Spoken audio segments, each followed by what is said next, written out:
बायकोडून नुसता खांद्यावर हात ठेवू देव साहेब, कित्येकांच्या गाड्या बिना पेट्रोलच्या साताऱ्यापर्यंत गेल्या. पैसे नव्हते पण आनंद होता की नाही. आता एसी गाड्यांमधून नवरा बायको फिरतात.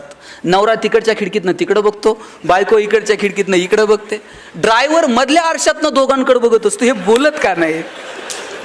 यांना अडचण काय?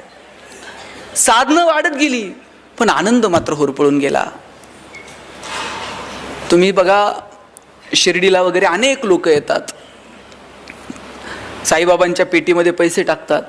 ते असं म्हणत नाहीत की मी तुम्हाला बाबा एक सोन्याचं सिंहासन देतो, तुम्ही मला जाताना 2 द्या. त्याच्याकडे 2 पण घ्यायची कॅपॅसिटी आहे.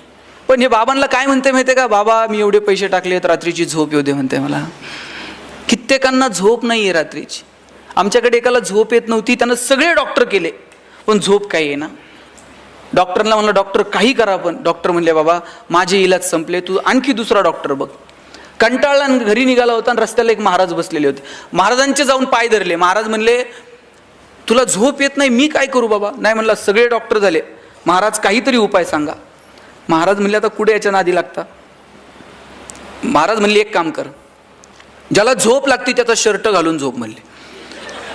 हॅलो म्हणला, महाराजांनी एकदम सोपा उपाय सांगितला. तिथून उठला आणि डॉक्टरकडे गेला आणि डॉक्टरांना म्हणला डॉक्टर आता गोळी नको, औषध नको, इंजेक्शन नको, सलाईन नको. म्हणले मग? म्हणले मला तुमचा शर्ट द्या म्हणले.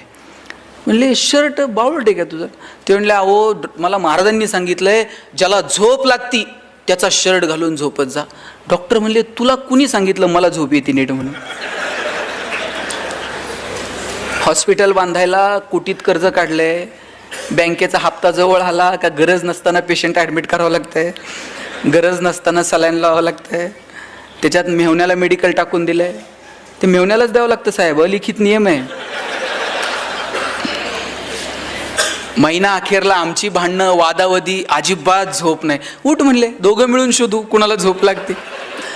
दोघं मिळून एका इंजिनियरकडे गेले. म्हणले बाबा तुला झोप येते का?